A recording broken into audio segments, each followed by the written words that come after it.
Assalamu alaikum wa rahmatullahi wa barakatuh. Welcome to Sunset Live. We are in, I believe it is the the 14th night of this month of Ramadan. Um, and for today, inshallah, as always, we will be covering, inshallah, some verses from what we will be doing during Taraweeh. So I'm just going to, in a moment, share this link for those who would like to join. So give me a moment, please. Um,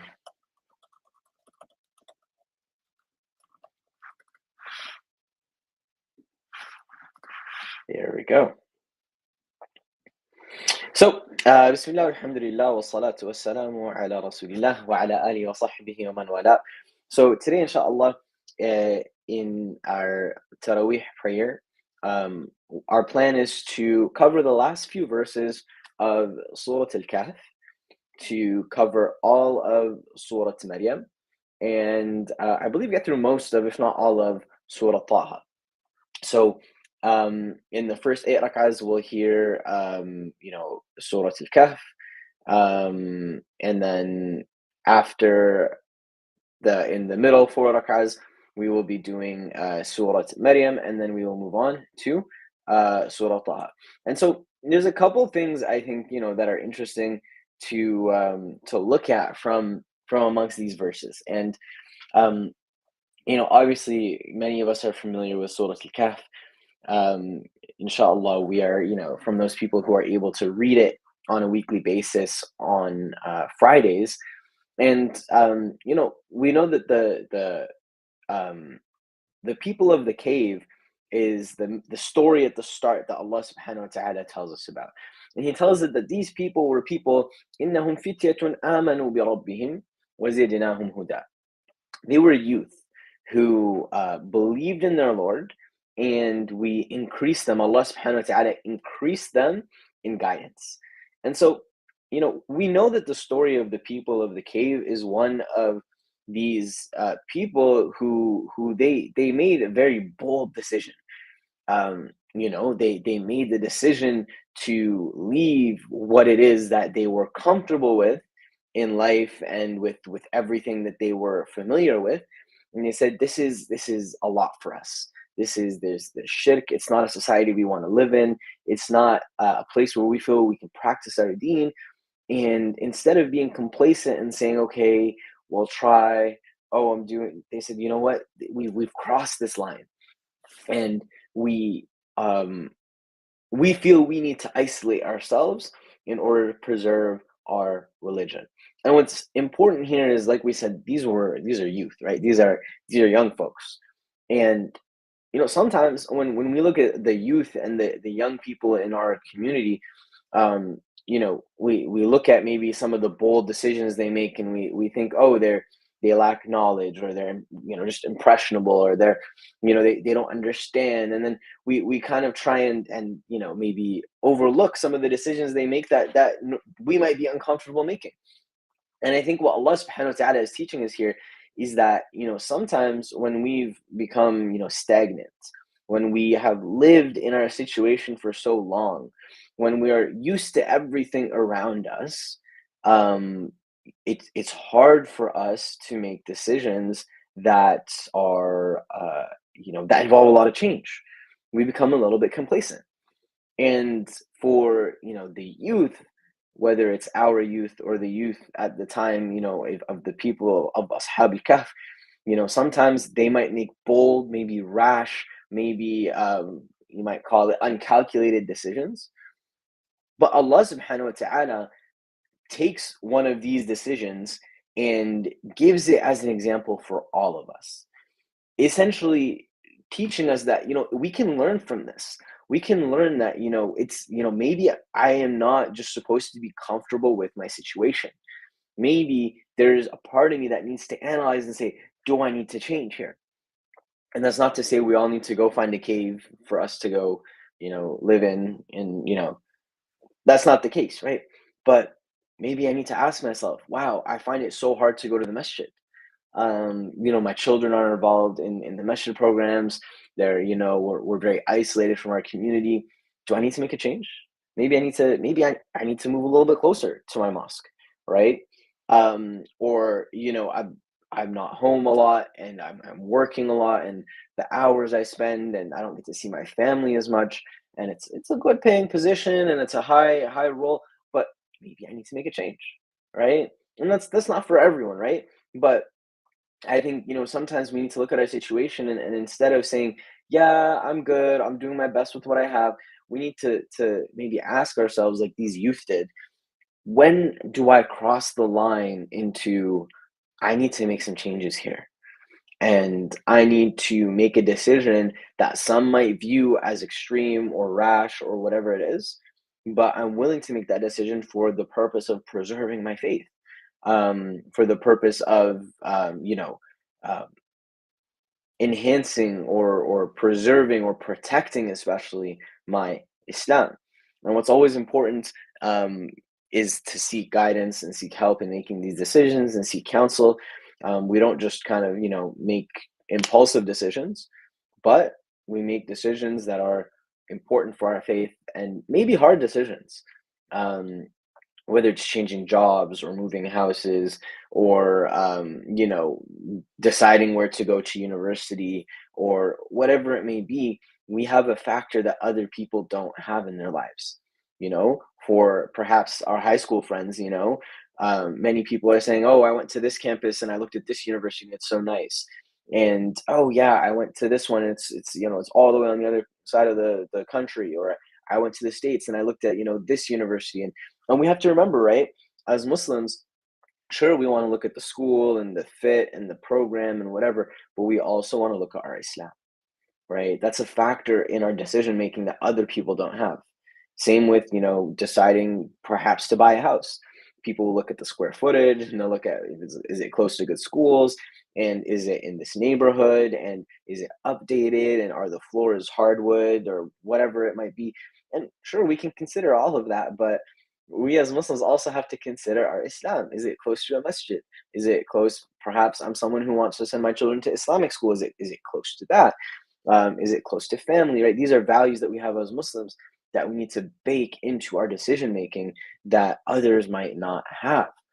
Um, so when we look at the story of Ashab al-Kahf, the youth of the cave, we can learn that, these youthful decisions that sometimes might seem like a lot, they might seem like did they really need to do that?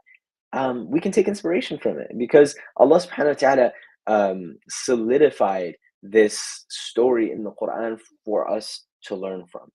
And so if our children are ones who are, perhaps getting to that age where they're practicing Islam and they're very, enthusiastic about it, and it's good. We should, this is a time when they're able to worship Allah subhanahu wa ta'ala, learn about their faith, understand their deen. And obviously, we want to make sure it's all within wisdom and guidance from our community leaders, but we should always, or we should never, sorry, look down and say, oh, they're just making impressionable decisions. They're just making rash decisions, because Allah subhanahu wa ta'ala immortalized one of these decisions in the Quran with the youth of the cave. Now, we're also going to cover a story of another young man. And in Surah Maryam, Allah subhanahu wa ta'ala brings us to the story of Ibrahim. And this is when Ibrahim was a young man, he was a child, and he was, you know, he was challenging the beliefs of the people around him. Again, it's kind of the same theme that we have with not being just kind of complacent and accepting what's around us, but saying, okay, maybe I need to think critically here. Maybe I need to, push the limits a little bit in terms of what I'm comfortable with. Um, Ibrahim alayhi salam, he is one who always believed in Allah subhanahu wa ta'ala as one. But the people around him were people who would worship idols. And so Ibrahim alayhi salam, he has a very specific call to his father. Allah subhanahu wa ta'ala says, وَاذْكُرْ فِي الْكِتَابِ إِبْرَاهِيمَ إِنَّهُ كَانَ صِدِّيقًا نَبِيًّا. and remember or mention the story of Ibrahim.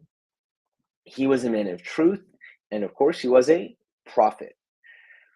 إذ قال لأبيه يا أبت لم تعبد ما لا يسمع ولا يبصر ولا يغني عنك شيئا. So now he comes to his father. Allah is narrating the story for us, and he says, when he said to his father, "Oh my father, why do you worship that which does not hear or does not see or does not benefit you in any way at all?" يا أبت إني قد جاءني من العلم ما لم يأتك فاتبعني أهدك صراطا سويا. Oh my dear father, I have received some knowledge which you have not received. So follow me and I will guide you to the straight path. So Ibrahim is trying to be gentle with his father here, right? Um, you know, sometimes we see people who are not following Islam properly. We say, oh, this person is not dressing correctly, or this person's beard is not long enough, or this person doesn't know how to recite the Quran properly, or the famous during Ramadan, these kids are not praying Taraweeh in the masjid, right? They're here, but they're messing around, and we get a little angry, we get a little frustrated, we get a little impatient. Ibrahim is teaching us here with his father, he's not a teenager who should be praying, but is slacking off a little bit, or he's not someone who's a Muslim and maybe is not no, his father is straight up mushrik, right? And Ibrahim is calling to him with gentleness. He doesn't say, "I am a prophet, follow me or you will be doomed." He says instead, right? Um, why do you do what you do? He's not saying yet, at least he's not saying it's wrong. He's not saying how could you, he's just saying, why do you worship what you worship? Just, it's why? Have you thought about it before? And then he says, subhanAllah, so beautifully. He says, I have received some knowledge that maybe you haven't received. It's he's not saying my Lord spoke to me, or God has commanded me to tell you to get rid of all these idols. No, he says, I just have a little bit of knowledge, and you might not have come across it yet. So if you follow me, I can guide you with that knowledge. Subhanallah. He's being so tactful and gentle with his father, right? يا أبت لا تعبد الشيطان إن الشيطان كان للرحمن عصيا. And now he's leaning into it a little bit more. Oh my dear father, do not worship the shaitan, right? Indeed, the shaitan is rebellious against Ar-Rahman, the most merciful, the most compassionate, our Lord, right? يا أبت إني أخاف أن يمسك عذاب من الرحمن فتكون للشيطان وليا. And then he brings it back. Why is Ibrahim telling his father this? He says, oh my father, I truly fear that you'll be touched by torment from the most compassionate, from the most merciful, and you might become a companion of the shaitan in the hellfire. And this ending here, it reminds us that when we're talking to those kids that are messing around in the masjid, when we're talking to people that perhaps have wronged us, when there are people who have rejected Islam, or someone who's not practicing how we think they should be practicing, Ibrahim's reminding us, what is the point of all this, right? He's saying, I fear for his father that he will be touched by the punishments. And this is why we remind those that we love about what we remind them about Islam and Allah. It's not because we think we're better than them, or because they're disrespecting the religion, or because, no, we're doing it because we fear perhaps that Allah might touch them with something we don't want them to experience. We always have to remember this. And so it's important for us always to remember what is our motivation for calling people and reminding people about Islam. Is it because I think I am better? Is it because when I was a teenager, I was praying 20 rak'ahs in the masjid, and then I prayed 100 rak'ahs at home, and then I prayed 35 rak'ahs before Fajr? No, right? Everyone has a different experience. And so we have to remember, right, that our calling people to Islam is out of our care and our love for them, just like Ibrahim's was for his father. Now, look at this, right? What happens now? This beautiful kind of calling. that Ibrahim does to his father with gentleness. And it's almost like, it's actually very similar. Maybe if we go on a bit of a tangent here, I know we have a few minutes left. It's kind of similar to Musa with Fir'aun, because Allah subhanahu wa ta'ala says he instructs Musa and Harun, his brother, to go to Fir'aun. And Fir'aun is like the tyrant of the time. We can think of the tyrants of our time, and may Allah, give them as they deserve. Fir'aun was like that in their time, right? And Allah didn't, just say, yes, Fir'aun is doomed to the hellfire and he will be punished. No, no. Allah subhanahu wa ta'ala told Musa and Harun, go invite him, invite him to Islam. In fact, Allah says, فَقُولَا لَهُ قَوْلًا لَيِّنًا لَعَلَّهُ يَتَذَكَّرُ أَوْ يَخْشَى. I think we're actually going to cover these verses too in Surah Taha. Wow, there we go. It works, right? Allah subhanahu wa ta'ala says, so go to Fir'aun and say to him words of gentleness. Say to him gentle words. لَعَلَّهُ يَتَذَكَّرُ أَوْ يَخْشَى. Maybe he just forgot. Maybe this whole time he was saying that he was Allah and all this. Maybe he just needed to be reminded, because maybe he just forgot that there was actually Allah around, right? And so, in the same way, Ibrahim doesn't write off his father. Just like we don't write off, right, people in our community, or people that are struggling, or people that may have not been as connected with their faith. We don't write them off. We call to them and we ask them. And perhaps, if they reject and they're hostile, like Fir'aun was, and like, as we'll see in a moment, as the father of Ibrahim was, then of course we keep our distance, but we always start by inviting them, and we keep trying to invite them to our deen in a beautiful and gentle way. And so, I'm just checking out our time for today. Okay, we still have, so we'll just go through what Ibrahim's father says now in response, right? We just covered this beautiful call, this gentle, kind, tactful call that Ibrahim has to his father, and his father says, how dare you reject my idols, right? Have you no desire for them? Oh, Ibrahim, if you don't stop this, I will stone you to death.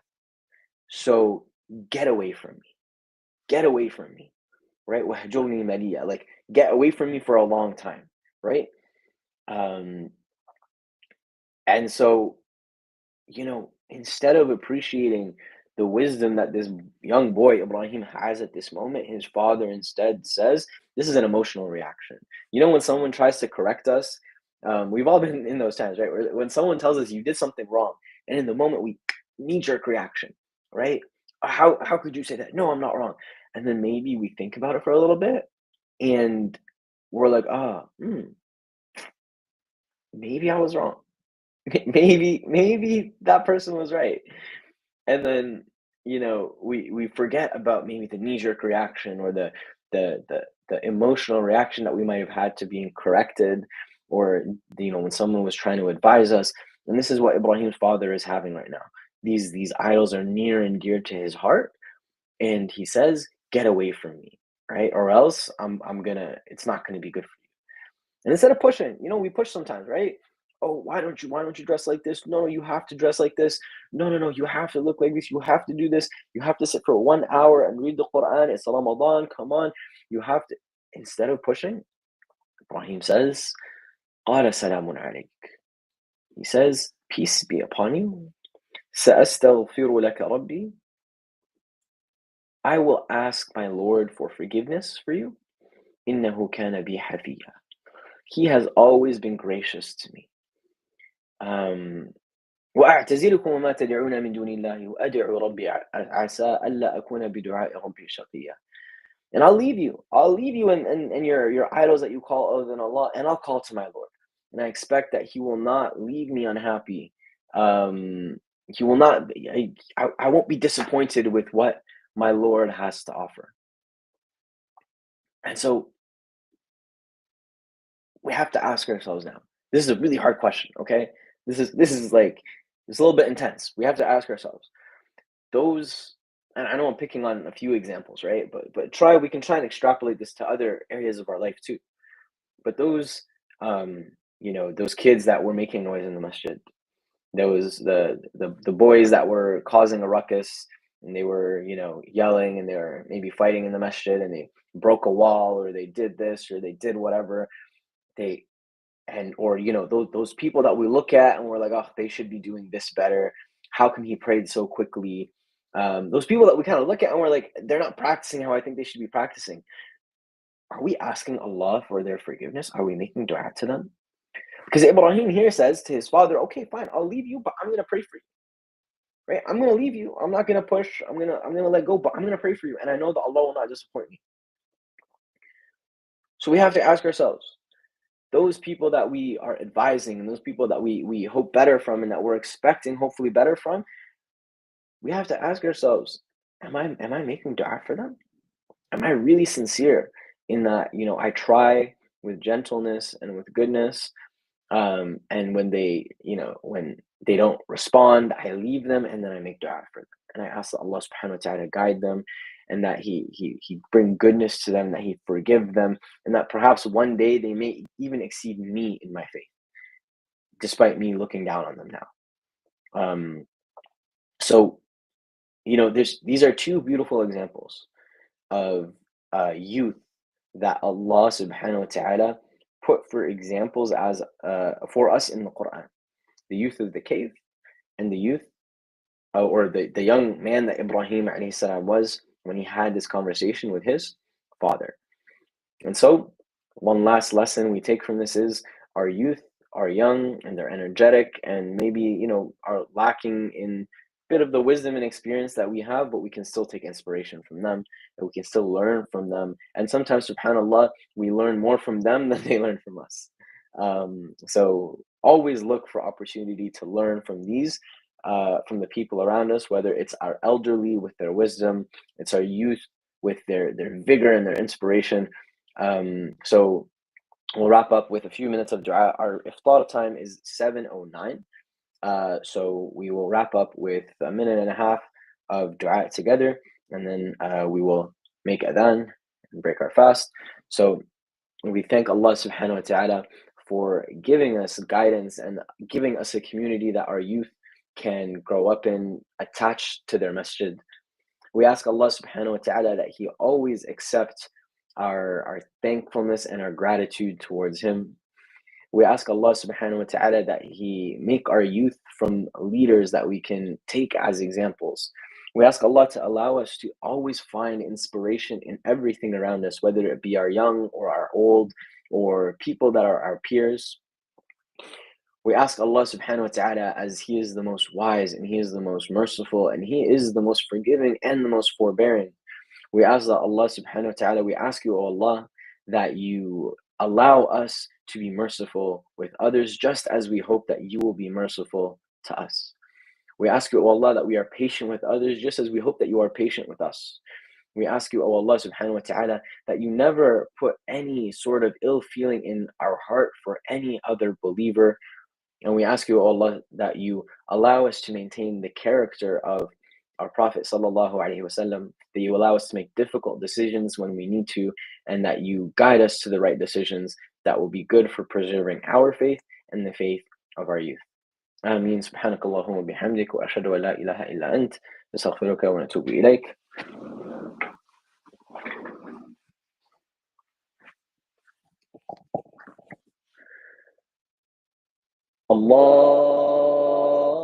Allahu Akbar, Allahu Akbar, Allahu Akbar, Allahu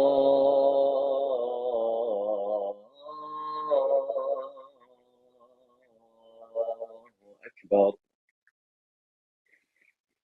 أشهد أن لا إله إلا الله. أشهد أن لا إله إلا الله.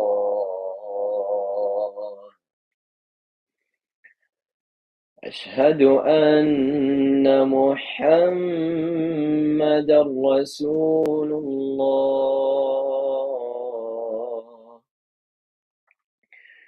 أشهد أن محمدا رسول الله.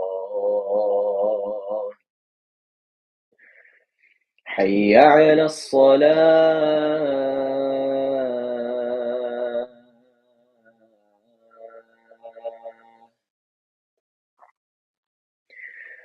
حي على الصلاة.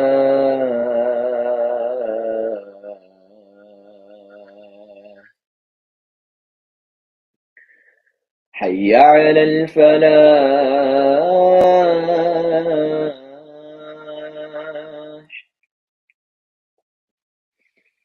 حي على الفلاح.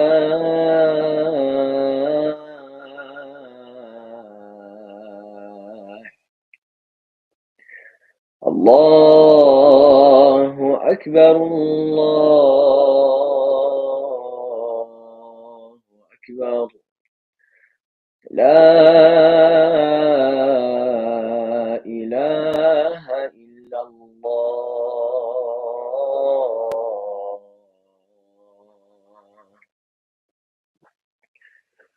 اللهم رب هذه الدعوة التامة والصلاة القائمة آت محمدا الوسيلة والفضيلة وبعثه مقاما محمودا الذي وعدته.